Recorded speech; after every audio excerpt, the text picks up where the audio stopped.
Hello and welcome to world affairs. मैं हूं प्रशांत धवन। देखो, एक बहुत ही मैं कहूंगा बड़ी डेवलपमेंट है। व्हाट्सएप ने एक केस फाइल कर दिया है against the Indian government. Bharat सरकार के अगेंस्ट केस फाइल कर दिया है हाई कोर्ट में। इशू क्या है? मैंने आपको बताया था कि एक्चुअली कल ही मेरी वीडियो आई थी कि 25 मई 2021 ये आखिरी डेट थी सोशल मीडिया कंपनीज के पास कि भारत सरकार की 3 महीने पुरानी गाइडलाइंस पर एक्शन ले। इन्होंने कोई एक्शन नहीं लिया, ये लोग बस बैठ गए। अब 26 मई को फिर बात चल रही थी कि क्या इन पर बैन लगेगा, क्या इनको बैन कर दिया जाएगा। मगर बैन लगने से पहले ही व्हाट्सएप पहुंच गया यहाँ पर कोर्ट में, और कोर्ट में जाकर इन्होंने बहुत बड़ी बातें कर दी है अगेंस्ट द गवर्नमेंट। इन्होंने दिल्ली हाई कोर्ट में जाकर ये बात बोल दी है कि देखो, कई बातें हैं जो सरकार ने 25 फरवरी 2021 की गाइडलाइंस में लिखी हैं जो असंवैधानिक है, हम इनका पालन नहीं कर सकते। तो अब हाई कोर्ट को यहाँ पर कह रहे हैं कि आप इंटरवेंशन करिए, आप बताइए कि हमें यहाँ पर क्या करना चाहिए। और व्हाट्सएप ने अपने हिसाब से मेन इशू यहाँ पर बताया है ट्रेसेबिलिटी डिमांड को लेकर। देखो, यहाँ पे मैं आपको बताता हूँ, 25 फरवरी 2021 को सरकार ने बहुत सारी गाइडलाइन जारी करी थी सोशल मीडिया प्लेटफॉर्म्स के लिए। ना सिर्फ व्हाट्सएप, फेसबुक, ट्विटर, उसके अलावा नेटफ्लिक्स, अमेजॉन प्राइम, जो OTT प्लेटफॉर्म्स हैं, सबके लिए गाइडलाइन जारी करी। हालांकि गाइडलाइंस में अलग अलग इंस्ट्रक्शन थे इन सब के लिए। व्हाट्सएप के लिए इंस्ट्रक्शन यहाँ पर एक ये था कि जो भी आपके मैसेंजर पर मैसेज लिखेगा उसका जो फर्स्ट ओरिजिनेटर है वो आपको पता होना चाहिए कौन है। फॉर एग्जांपल मैं आपको बताता हूँ, मान लो दिल्ली में कल को एक आदमी व्हाट्सएप के जरिए ये फेक न्यूज़ फैला देता है कि एलियन ने कब्जा लिया है पूरे कैपिटल को। वो लगातार फॉरवर्ड करा अपने दोस्तों को, उन्होंने आगे फॉरवर्ड किया, आगे फॉरवर्ड किया, पूरा पैनिक मच गया, लोग यहाँ पे टकरा रहे हैं, दुकानें बंद हो गई हैं, ओवरऑल काफ़ी लॉस हुआ।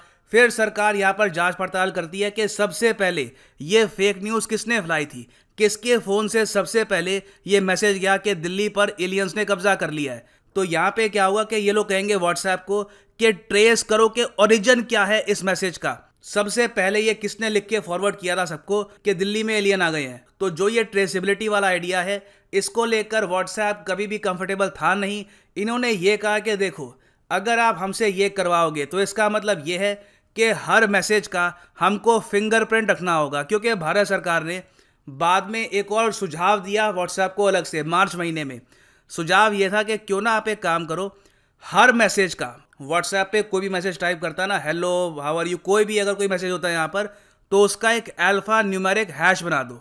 इसका क्या मतलब होता है? मतलब कि आपने अगर कल को कुछ भी लिखा व्हाट्सएप पे, आपने लिखा कंप्यूटर, तो कंप्यूटर का ये आपका बन जाएगा एक अल्फा न्यूमेरिक हैश कोड, ये 61A92। और ऐसा नहीं है कि हेलो का बस यही हैश होगा, बार बार इस्तेमाल होगा। मतलब कि जब भी आप कुछ भी टाइप करोगे व्हाट्सएप पर, उसका अलग से एक अल्फा न्यूमेरिक हैश बन जाएगा और ये स्टोर करेगा व्हाट्सएप अपने डेटाबेस में, ताकि कल को कभी भी कोई भी मैसेज ट्रेस करना हो कि ये लिखा किसने था, सबसे पहले इसका ओरिजिनेटर कौन था, तो 2 मिनट पे अल्फा न्यूमेरिक हैश से ये पता लग जाए। अब व्हाट्सएप ने यहाँ पर ये कहा कि देखो, हम लोग अपना जो प्रोडक्ट है ये बेचते हैं एंड टू एंड एनक्रिप्शन के नाम से। मतलब कि अगर 2 लोग चैटिंग कर रहे हैं व्हाट्सएप पे, तो उन लोगों की जो चैट है ये व्हाट्सएप को भी नहीं पता, क्योंकि उनकी चैट कंप्लीटली एनक्रिप्टेड है। अगर वो लिखते हैं हाई, तो जो व्हाट्सएप के एग्जीक्यूटिव्स है उनको दिखेगा यहाँ पर सिर्फ 2#5K वगैरह, ये कंप्लीटली एनक्रिप्टेड होगा। तो व्हाट्सएप यहाँ पर ये कह रहा है कि पहली बात तो जो आपकी डिमांड है ट्रेस करने की, इससे हम जो एनक्रिप्शन वाला सिस्टम है अपना, ये खुद ही डिस्ट्रॉय करेंगे। उसके अलावा देखो, यहाँ पे जो प्राइवेसी है यूज़र की, वो भी खत्म हो जाती है। और व्हाट्सएप ने भारत सरकार पर केस करने से पहले भारत सरकार को बताया भी था कि देखो, यूज़र की जो प्राइवेसी है ये है हमारी हाईएस्ट प्रायोरिटी। जबकि आयरनिक बात ये है कि हाल ही में इन पे ये आरोप लगा कि ये ऐसी टर्म्स, ऐसी कंडीशंस रखती हैं लोगों के सामने, जहां पर उनको फोर्सफुली एग्री करना पड़ता है कि व्हाट्सएप जो उनका डेटा है वो फेसबुक के थ्रू भी यूज़ करेगा, और तरीके से भी जो उनका डेटा है व्हाट्सएप यूज़ कर सकता है। तो देखिए, कुछ हद तक यहाँ पर व्हाट्सएप की हिपोक्रेसी तो बिल्कुल है, मगर ये लोग यहाँ पर फिर भी कह रहे हैं कि सेंट्रल गवर्नमेंट ने जो फरवरी 25 2021 को जो गाइडलाइंस निकाली थी, जिनका नाम है guidelines for the intermediaries and digital media ethics code rules 2021, ये फंडामेंटली संविधान के अगेंस्ट है। ये यहाँ पे बात करते हैं आर्टिकल 21 की, जहाँ पर राइट टू प्राइवेसी जो है ये भी एक पर्सनल लिबर्टी के रूप में गारंटी करी गई है। तो ये लोग यहाँ पर ये कह रहे हैं कि अगर कल को हम कर भी देते हैं इसको, तो इसको चैलेंज किया जा सकता है इन कोर्ट। कोई कह सकता है कि जो ये व्हाट्सएप कर रहा है आज के समय ये असंवैधानिक है और फिर कल को हमको प्रॉब्लम आएगी, तो हम पहले ही इसमें प्रॉपर क्लैरिटी चाहते हैं कोर्ट से, क्योंकि अतीत में इस इशू को लेकर काफ़ी बार सुप्रीम कोर्ट में केस हो चुके हैं और सुप्रीम कोर्ट काफ़ी बार कह चुका है। और यहाँ पे आप देखोगे 9 जजेस ने एक बार डिक्लेयर किया सुप्रीम कोर्ट के कि जो राइट टू प्राइवेसी है ये प्रोटेक्टेड है as an intrinsic part of right to life and personal liberty and as a part of the freedoms guaranteed by part 3 of the constitution of India. तो ये सब कह के व्हाट्सएप कह रहा है कि हम सरकार की बात नहीं सुनने वाले, हम कोई यहाँ पर numeric alpha hashtag traceability system ये सब इंप्लीमेंट नहीं करेंगे, ये संविधान के अगेंस्ट होगा। नाउ यहाँ पे रीज़न क्या हो सकता है ये लोग ये सब क्यों नहीं कर रहे? देखो 2-3 रीज़न हो सकते हैं। पहला रीज़न आपकी मर्जी है, आप मानो या ना मानो।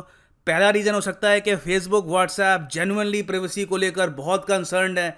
ये इनकी कंपनी का मेन सिद्धांत यही है कि प्राइवेसी सबसे इम्पोर्टेंट है। आप मानना चाहो ये बात आप मान सकते हो। सेकंड बात ये खर्चा।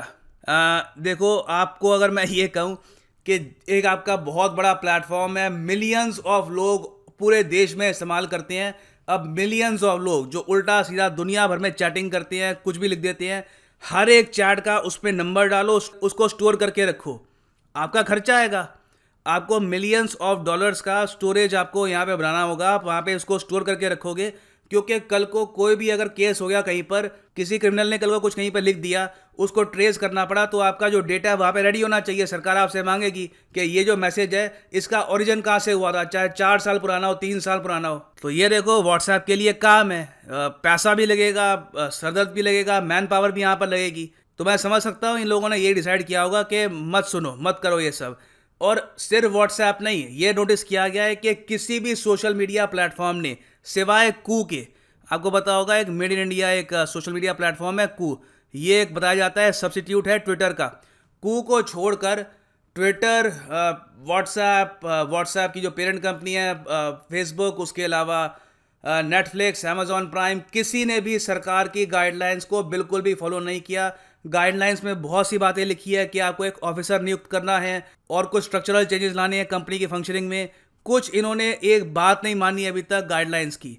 तो यहाँ पे साफ साफ दिख रहा है कि व्हाट्सएप के बाद पॉसिबिलिटी है कि बाकी जो कंपनियां हैं वो भी अपने अपने रीज़न देकर हो सकता है कि कोर्ट में जाएंगी या फिर सरकार को कह देगी कि जो आपकी गाइडलाइंस हैं हम उनको फॉलो नहीं कर सकते। और देखो यहाँ पर व्हाट्सएप ने प्रेशर डाल दिया है सरकार पर, क्योंकि इन्होंने हाई कोर्ट में जाकर ये कह दिया है कि प्राइवेसी का इशू है ये। और प्राइवेसी के इशू को लेकर देखो मैं आपको बता रहा हूँ, बहुत सारे हमारे यहाँ जो सिविल सोसाइटी ग्रुप्स हैं वो भी खड़े हो जाएंगे, कोर्ट भी काफ़ी अलर्ट हो जाएगा कि देश में अगर प्राइवेसी खतरे में है तो we have to take a big decision. और इससे अब ये बात भी क्लियर हो चुकी है कि सोशल मीडिया ऐप्स, जो भी सोशल मीडिया कंपनीज हैं, इनके और सरकार के बीच में जो मतभेद है बहुत ज़्यादा बढ़ गए हैं। और एक जो यूज़र है, एक जो कंज्यूमर है, एक जो आम आदमी है, उसके लिए यहाँ पे टेंशन की बात यह है कि इन कंपनीज का कोई सब्सिट्यूट भारत में प्रॉपरली है नहीं। कल को अगर हम सोच भी सकते हैं कि इनको बैन करना है, मगर हमारे पास कोई प्रॉपर सब्सिट्यूट इसका नहीं है। हमारे पास कुछ OTT मेड इन इंडिया हैं, मगर वो उस स्केल के नहीं है जैसे कि अमेजॉन प्राइम है, नेटफ्लिक्स है, या फिर व्हाट्सएप जैसा ह्यूज मैसेंजर नहीं है हमारे पास। तो ये सब बातें हमको सोचनी होगी कि कल को अगर मतभेद बहुत बढ़ जाते हैं और गवर्नमेंट सही में व्हाट्सएप, फेसबुक और इंस्टाग्राम को बैन कर देती है, तो क्या इनका प्रॉपर सब्सिट्यूट हमारे पास है? और यहाँ पर फाइनली मैं आपसे सवाल पूछना चाहता हूँ, सिंस लाखों लोग ये वीडियो देखेंगे, तो एक बहुत ही बेसिक क्वेश्चन है आप सबसे।